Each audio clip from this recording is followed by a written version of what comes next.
Welcome back to The Real Story, live from D.C. today. Donald Trump's campaign chair, Corey Lewandowski, reportedly being tapped now for another big task. Trump wants him to oversee the search for a VP candidate. So, who are they going to consider? And how long could it take?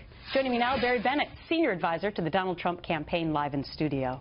How long is it going to take, and who are they considering? Less than 9 weeks.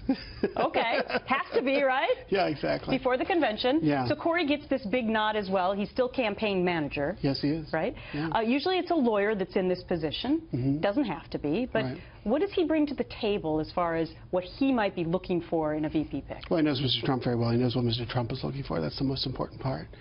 Because in the end, the most important thing you need in a VP is someone that works well with the candidate, fills in weaknesses, doesn't duplicate strengths, those kind of things. And Corey knows Mr. Trump very, very well. So he'll be working in conjunction with Ben Carson, Dr. Carson as well, right? Yeah, there'll be, from media accounts, there's a small committee that will all work with Corey.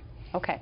Let's move on to some other breaking news that was happening today, which has to do with Senator Ted Cruz, because now he says that he may restart his presidential campaign, but even if he doesn't, his supporters are planning to have their say when the party lays out its official platform in Cleveland.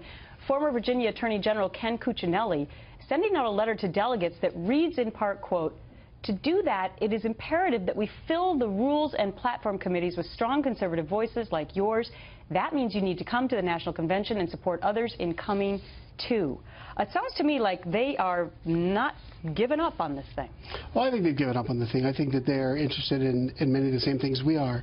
As far as the Rules Committee goes and the Platform Committee, conservatives want a platform that reflects their values. But a lot of people have thought that Donald Trump has sometimes said things that maybe aren't in line with exactly what conservative values are all the time. Well, a lot of people say a lot of things, but I think that the Trump campaign and the Cruz conservative delegates work very well in those committees together. Okay, so you don't see that it would be a different kind of a movement that would be going on there with Trump being the nominee and the Cruz people trying to pass rules in a platform that's different from what your candidate would do? No, I think we both have a common enemy in the mainstream establishment. Okay, let's talk a little bit about Cleveland, because yesterday, I think it was, in an interview, I worked there. I remember it well. Have a lot of friends still there. But you made the claim that maybe, you know, we're going to add a little showbiz to the convention this time, and we're going to mix it up. In what way?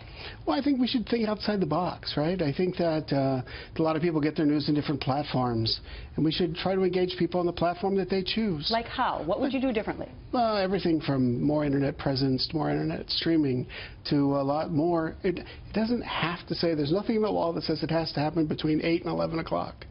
It can happen all day long on different platforms. We need to, I think, I'm encouraging Mr. Trump and the campaign to think of this as a fresh opportunity to redefine. You know, I guess a lot of people wouldn't be surprised with that, because he's had such a different kind of a campaign. Yeah, well, and he truly is the best media master our party has ever put forward. He understands. He's got 16 million social media followers. He understands social media. He understands television. I think that, you know, he can really make this work. Okay. It would also put pressure, I believe, on the Hillary Clinton campaign then to come up with something that would be a little different potentially at their convention as well. Yeah. Let's talk about the Thursday meeting that Mr. Trump's going to have with the Senate and also with the Speaker of the House, Paul Ryan. What is he going to try to do in those meetings to get them on board?